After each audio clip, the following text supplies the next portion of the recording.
Hey, what's going on, good people? Armand Owens here once again with another episode of the Daily Unsung Leader. And today I'm responding to a subscriber question. All right, somebody asked me, this specific question says, hey, Master Chief, how do you respond when your sailors, the people that work for you, are being difficult? How do you respond when they're being difficult? Now, this kind of opens it up, so I'm gonna tag it from one perspective that kind of, I think, covers the entire spectrum. So I started with a story for me as a young sailor. I remember one time very specifically, me and my chief really got into it. And when I say we got into it, I mean we got into it. Almost throwing hands, type of scenario. But for me, at that time of my life was extremely difficult. My aunt had just passed away.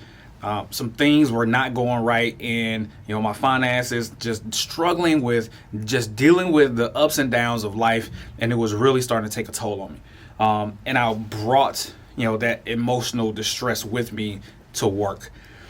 And it was a culmination of this day that we were having quarters gathering of our people to be given the direction for the day from my chief.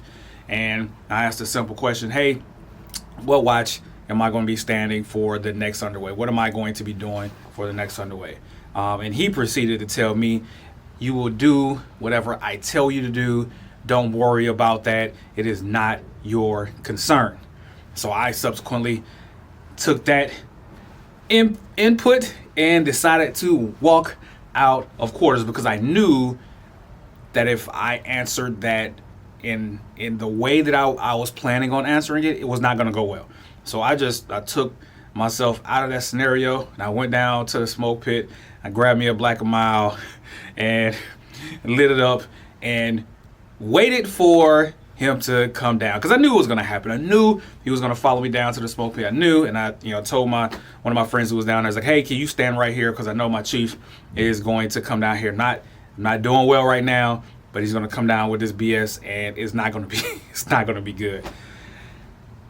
Fast forward a couple of minutes, he comes down, he is yelling, he is cursing, he is spitting, he is going off, tells me, to put my Black & Mild out, to go up to our offices, and he will address me there. Now, at this point, I had already reasoned within my mind what was going to happen. He was going to close the door, he was going to start yelling, start spitting, start doing what he did. He was going to take a step for me. He was going to take a step towards me, and I was going to knock him out. I was done. Because of how emotionally compromised and spent I was before I even showed up to work. He didn't even want to listen to me. He only wanted aggression. He was only going to respond to aggression. So I was waking up with the full intent of choosing violence at that point. So we get up to the office. He closes the door. He starts to he starts to yell, starts to go off.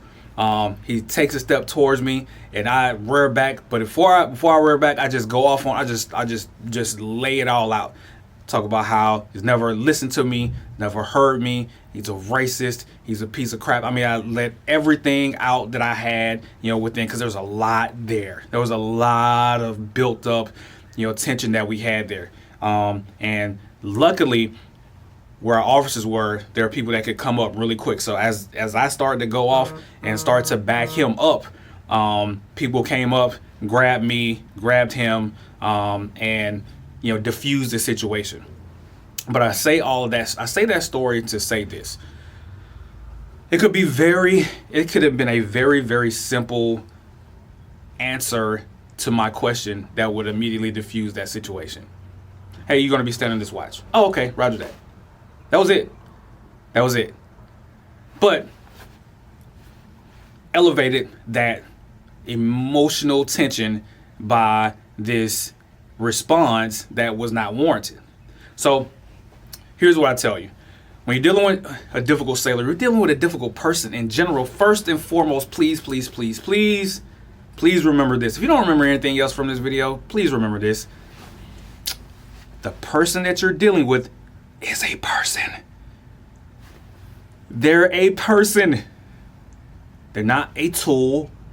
They're not a mere vehicle to accomplish whatever you want to get accomplished. They're not a thing. They're not an asset. They're not a liability. They're a person. Meet people where they are. If you are going through it, if you are in a situation where you're emotionally compromised, how do you want to be dealt with? Just think about it. So first and foremost, please remember that you are dealing with a person, and they deserve to be honored as a person. They deserve to be seen as a person. And more importantly, they deserve to be seen as a flawed person, because we all are. We are not perfect. Because it's when people are being difficult, they may respond emotionally to something simple that you tell them to do. You may give them some direction, and may give you some talk back. They may give you some, they may get mad, whatever. Just know, whatever that response is, there's something behind that response. There's something more to that. But what you can't do is meet a negative emotional response with another negative emotional response. If you're legitimately trying to be a servant leader, if you're legitimately trying to serve the people that you have the privilege of leading, you cannot meet an emotional response with an emotional response. You have to realize, okay, this is a person. When somebody responds in that way, maybe they're dealing with something. So if they lash out at you when you give them some direction, they say, blah, blah, I don't want to do this. You got to consider, do they got something going on? What's going on? What's really happening? What's behind that emotional outbreak, that response there? Okay, because you got to be the mature one. You have to be the one that is in control of your emotions, right? Because if you respond emotionally, guess what? It's just going to elevate, and it just becomes a cycle, right? Just becomes a cycle. You respond, they respond. You respond, they respond. You respond, they respond. But no one ever gets helped, and nothing ever gets done. So, take the time to figure out what's going on with that person. They respond negatively. Okay, hey, what's going on? Come here. Let's have a conversation. Cause, look, you're better than this. Come on, let's talk.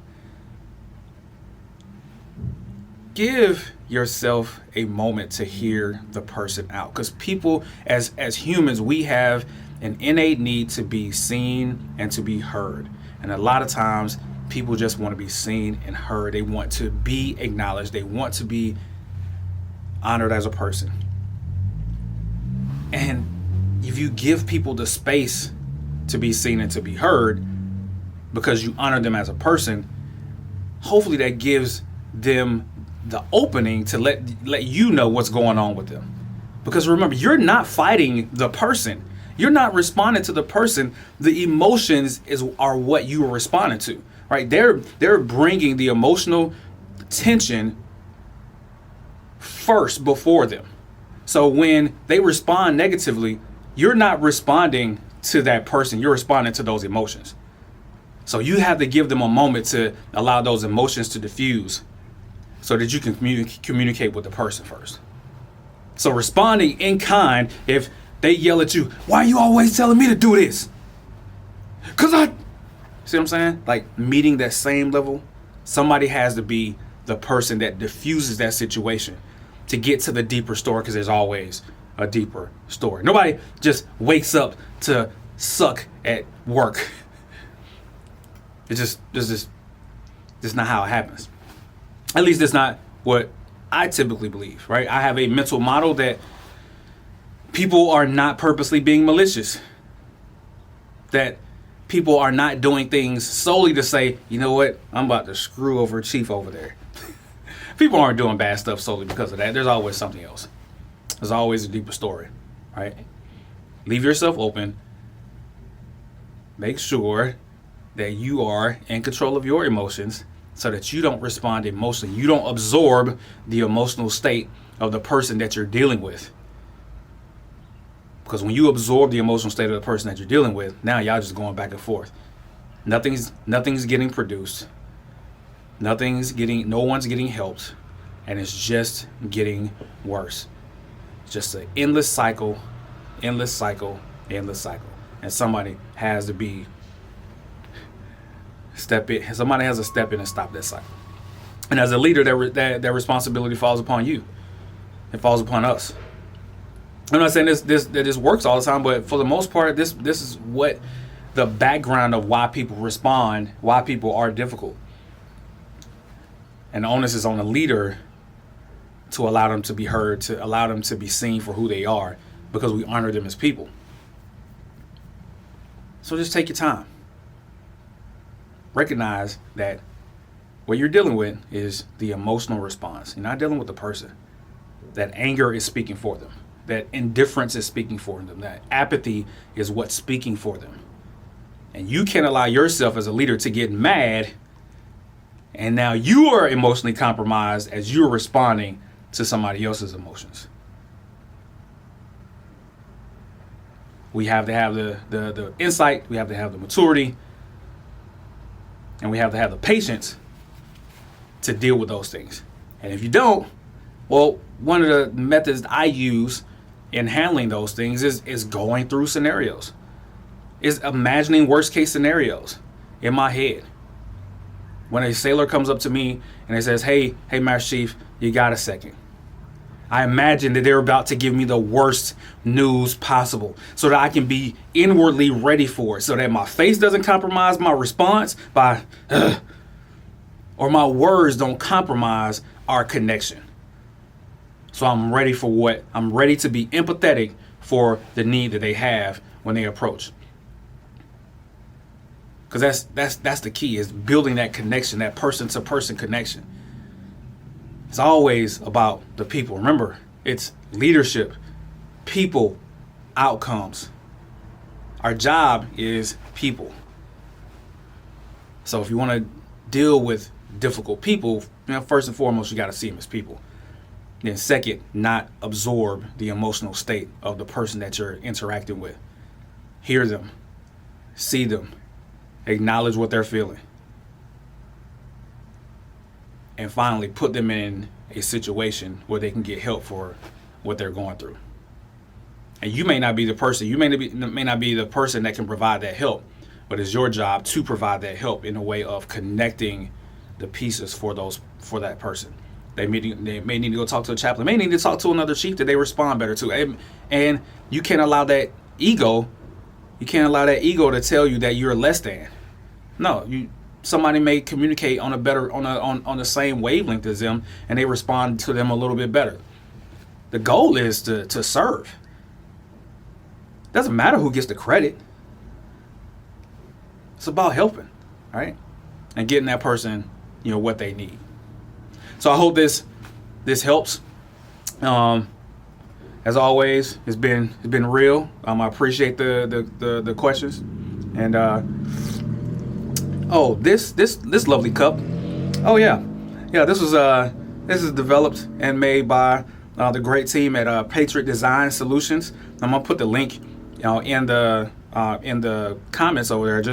This is not like a paid ad or anything like that, but they just make some really good products, and this cup is dope. It's dope. I love it, and I just wanted to shout them out, just because they did great work for me. So go check them out. They do, like I said, they do great work, and I'll be back next week. Leave a comment. Let me know your feedback. I'll answer whatever question you want me to ask. And Unsung Leader out.